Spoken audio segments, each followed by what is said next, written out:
Assalamualaikum warahmatullahi wabarakatuh. Jadi di video kali ini saya akan melakukan praktikum, yaitu mengamati pengaruh deterjen pada perkecambahan.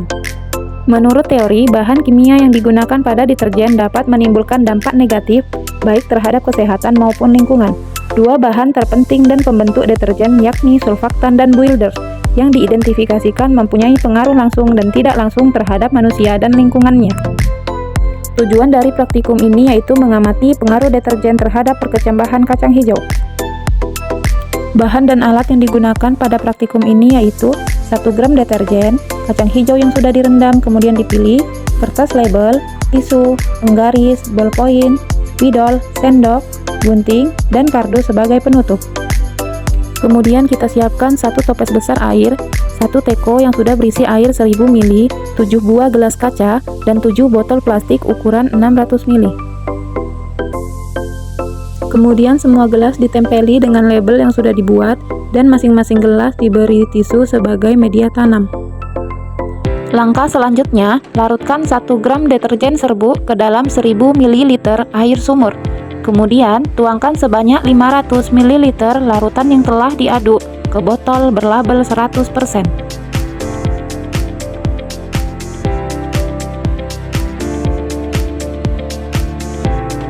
Selanjutnya, isi kembali air sumur ke wadah 1000 ml hingga penuh. Kemudian, tuang kembali larutan deterjen ke botol berlabel 50%. Lalu isi kembali air sumur ke wadah 1000 ml hingga penuh. Kemudian tuang kembali larutan deterjen ke botol berlabel 25%. Lalu tahap selanjutnya ulangi dengan mengisi air sumur sebanyak 500 ml ke wadah 1000 ml dan tuangkan larutan ke botol dengan urutan label berikutnya.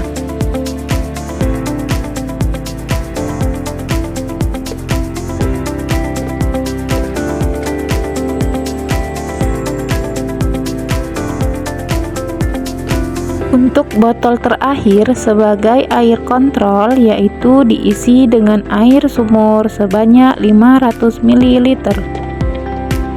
Setelah semua botol terisi larutan, isilah gelas-gelas label tersebut dengan larutan yang sama, kira-kira 100 ml.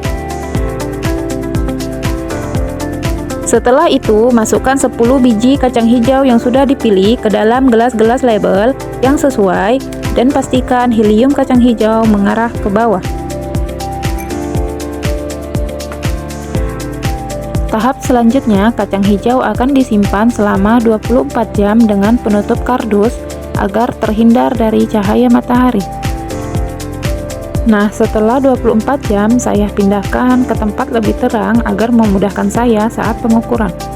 Kemudian, ukur biji kacang hijau satu demi satu, kemudian catat pada tabel pengamatan untuk mengetahui pertumbuhan akar dan pengaruh deterjen pada setiap biji. Selanjutnya, simpan kembali kacang hijau di bawah kardus selama 24 jam lagi untuk mendapatkan hasil pertumbuhan dan pengaruh deterjen selama 48 jam. Setelah 48 jam, kemudian saya ukur kembali setiap biji kacang hijau untuk mengetahui pertumbuhan akar dan pengaruh deterjen pada setiap bijinya, dan catat hasilnya pada tabel pengamatan.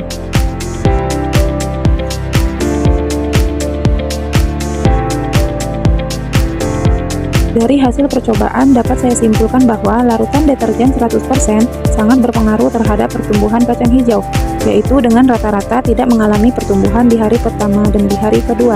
Sedangkan pada air kontrol, kacang hijau mengalami pertumbuhan dengan sangat cepat dan sempurna. Rata-rata tumbuh pada hari pertama dan hari kedua. Jadi, semakin rendah persentase deterjen dalam air, maka perkecambahan kacang hijau akan tumbuh dengan baik. Namun, sebaliknya apabila persentase deterjen semakin tinggi, maka perkecambahan kacang hijau akan terhambat.